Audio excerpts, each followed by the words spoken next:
সুপ্রিয় দর্শক, আসসালামু আলাইকুম। কানাডা থেকে সাকিব স্বাগত জানাচ্ছি। আজকে একটি খবর নিয়ে একটু কথা বলবো। বিষয়টা ইন্টারেস্টিং। বিষয়টা নিয়ে কানাডাতে যারা সিরিয়াসলি ইমিগ্রেশন নিয়ে ভাবছেন তাদের জন্য এই ভিডিওটি। আর যারা ভিজিট ভিসা এসে অ্যাসাইলাম মারবো তারা দয়া করে ভিডিওটি স্কিপ করে যেতে পারেন। তো আজকে যেটা হচ্ছে যে একটি নিউজ চোখে পড়লো। নিউজটি গুরুত্বপূর্ণ, সেই নিউজটি নিয়ে আগে একটু দেখাই, তারপরে আমি এই নিউজটি নিয়ে একটু কথা বলি। যে সেটা হচ্ছে যে সিটিভির নিউজ। সিটিভির নিউজ আমি যখন ভিডিওটি ধারণ করছি, অর্থাৎ 15 তারিখ বিকেল 5টার সময়, সকাল 5টায় ওরা এই নিউজটি আপলোড করেছে এবং এই নিউজটি নিয়ে একটু কথা বলবো। এবং ওরা এই নিউজে যেটা বলেছে যে সেটা হচ্ছে যে কানাডার ইমিগ্রেশন হচ্ছে পয়েন্ট বেস, এবং এই ইমিগ্রেশনটা পয়েন্ট বেস হওয়ার কারণে মূলত দম্পতি যারা আছে, অর্থাৎ স্বামী স্ত্রী একসাথে যখন আবেদন করেন তখন তারা পিছিয়ে পড়েন। এই বিষয়টা নিয়ে একটু কথা বলবো। কানাডার ইমিগ্রেশনটা ভাবা হতো একসময় খুবই সায়েন্টিফিক, এবং পৃথিবীর বিভিন্ন দেশ কানাডার ইমিগ্রেশনটা ফলো করতো। কিন্তু সেই সায়েন্টিফিক ইমিগ্রেশন এখন অনেকটা নর্থ আমেরিকার গার্বেজ ইমিগ্রেশনে পরিণত হয়েছে কানাডার ইমিগ্রেশনটা। এই মুহূর্তে লক্ষ লক্ষ মানুষ স্ট্রাগল করছে পিআর পাওয়ার জন্য। গভর্নমেন্ট তাদের পিআরের কোটা কমিয়ে আনছে। অন্যদিকে যেটা হচ্ছে যে রিফিউজির পরিমাণ বেড়ে গিয়েছে, ইন্টারন্যাশনাল স্টুডেন্টের পরিমাণ বেড়ে গিয়েছে, কিন্তু তারা পিআরের জন্য অনেকেই এলিজেবল হচ্ছে না এবং অনেকেই কানাডা ছেড়ে চলে যাচ্ছেন। তো বিষয়টা হচ্ছে এই রকম। তার আগে একটু বলি যে একেবারে যারা বিগিনার তাদের জন্য এই ভিডিওটি না, তারা আমার অন্য ভিডিওগুলি দেখতে পারেন। যেটা হচ্ছে যে কানাডার স্কোর, যদি এক্সপ্রেস এন্ট্রি বলেন, এক্সপ্রেস এন্ট্রির একটি পয়েন্ট ক্যালকুলেশন রয়েছে। আপনি নিজেই আপনার পয়েন্টটা আপনি নিজেই অ্যাসেস করতে পারেন। আমি যে ওয়েবসাইটটি দেখাচ্ছি এই ওয়েবসাইটটি দেখে নেবেন, দেখালাম। এই ওয়েবসাইটটি দেখে নেবেন, এখানে আপনি আপনার ইজিলি আপনার পয়েন্টটা ক্যালকুলেশন করতে পারবেন, আপনার পয়েন্টটা কত। এখন এই যে ক্ষমা করবেন, এই যে নিউজটির কথা বললাম, এই নিউজটিতে ওরা একেবারে হাতে ধরে দেখিয়েছে যে কোনো একটি এক্সপ্রেস এন্ট্রিতে যদি স্বামী স্ত্রী যদি একসাথে আবেদন করে, একসাথে আবেদন করলে পরে তখন তাদের পয়েন্টটা কমে যায়। তো পয়েন্টটা কখন কমে যায়? পয়েন্ট, হ্যাঁ, কিছু ক্ষেত্রে বাড়ে, কিন্তু সব ক্ষেত্রে বাড়ে না। অর্থাৎ অল্প কিছু, হয়তো 10%-এর স্বামী স্ত্রীর একসাথে যদি তারা অ্যাপ্লিকেশন করে তাহলে বাড়ে না। যেমন আপনি যদি বাংলাদেশ থেকে আমার ভিডিওটি দেখেন, আপনি চিন্তা করেন যে স্বামী এবং স্ত্রী উভয়ই কিন্তু কানাডায় আসার জন্য কানাডার যে যোগ্যতাগুলি প্রয়োজন সেই যোগ্যতাগুলি সবারই থাকে না, সমানভাবে থাকে না। যেমন এই মুহূর্তে কানাডায় যদি আপনি এক্সপ্রেস এন্ট্রিতে আসতে চান, তাহলে আপনার যেটা হচ্ছে যে বয়স 29-এর মধ্যে থাকা লাগবে। আপনার ইংরেজিতে আইএলটিএস এর যোগ্যতা থাকা লাগবে। আপনার ক্যানাডিয়ান টাইপের এক্সপেরিয়েন্স থাকা লাগবে। এবং যদি ফ্রান্স থাকে তাহলে আপনি বাড়তি পয়েন্ট পাবেন।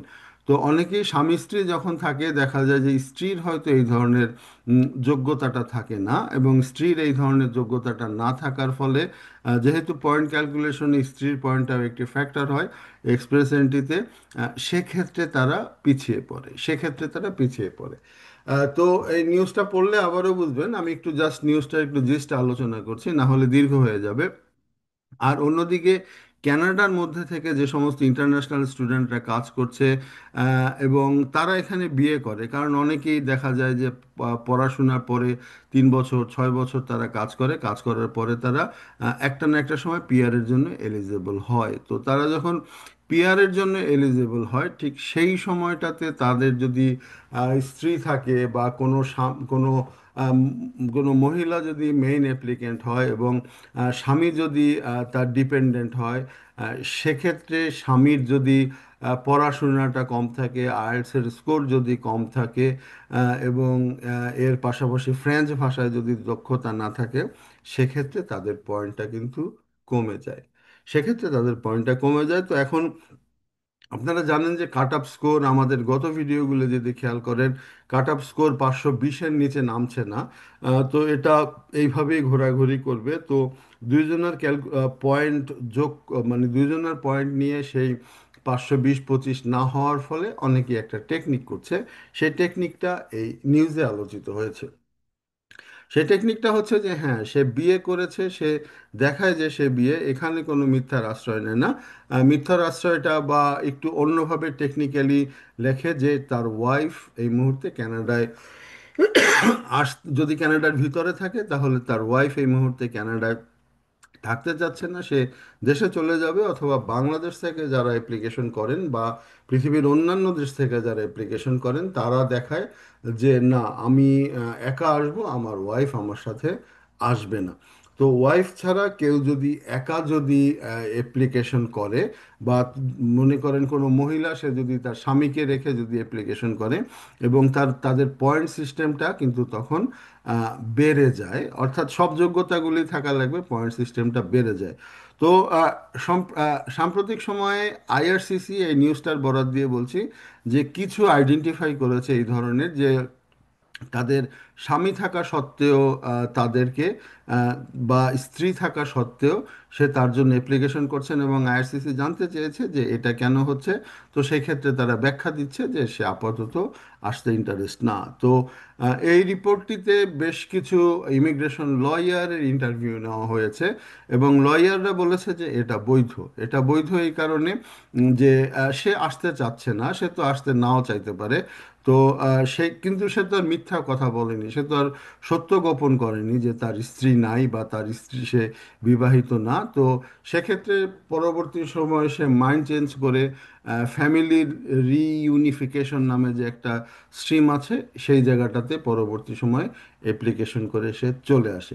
অর্থাৎ মেইন অ্যাপ্লিকেন্ট সে যখন পিআর হয়, পিআর হওয়ার পরে তার পরবর্তী সময়ে তার যে যারা স্ত্রী আছেন, পরবর্তী সময়ে সে তার ফ্যামিলি রিইউনিফিকেশন নামক বা এই ধরনের একটি স্ট্রিম আছে, সেখানে খুব সহজে আসতে পারে। তো এই হচ্ছে অবস্থা। এই বুদ্ধিটা একটি থাকলো যারা কানাডায় স্কোরের জন্য স্ট্রাগল করছেন, যাদের স্বামী স্ত্রী হচ্ছে না। আমার কথা, এটা সাজেশন না, এটা হচ্ছে একটা রিপোর্ট। তো সেক্ষেত্রে চিন্তা ভাবনা আপনার যে আপনি যদি আপনার স্ত্রীকে যদি, বা আপনি যদি মেইন অ্যাপ্লিকেন্ট মহিলা হন, আপনার স্বামীকে যদি বাদ রেখে যদি অ্যাপ্লিকেশন করেন এবং পয়েন্টটা যদি কুলায়, সেক্ষেত্রে আপনি এই জিনিসটা দেখতে পারেন। তবে আমি আবারও বললাম যে আমি একটা পত্রিকার নিউজ দেখে বলছি, এটা কোনো এক্সপার্ট ওপিনিয়ন না। তো এক্সপার্ট ওপিনিয়নের ক্ষেত্রে আপনি অবশ্যই ডাবল চেক করে নেবেন, কোনো একজন আরসিআইসির কনসালটেন্ট অথবা কোনো লয়ারের সাথে কথা বলে নেবেন। এই হচ্ছে অবস্থা। তো দিনার দিন এক্সপ্রেস এন্ট্রির কঠিন হয়ে যাচ্ছে, আরও অ্যাপ্লিকেশন আসছে, ড্র সেভাবে কম হচ্ছে। এখন পর্যন্ত মাত্র খুব সম্ভবত 38,000কে নেওয়া হয়েছে। তো দেখা যাক ভবিষ্যতে কি হয়। এবং ক্যানাডা সম্পর্কিত এই ধরনের তথ্য পেতে হলে আমাদের চ্যানেলটি সাবস্ক্রাইব করে রাখবেন। দেখা হবে দর্শক। আসসালামু আলাইকুম।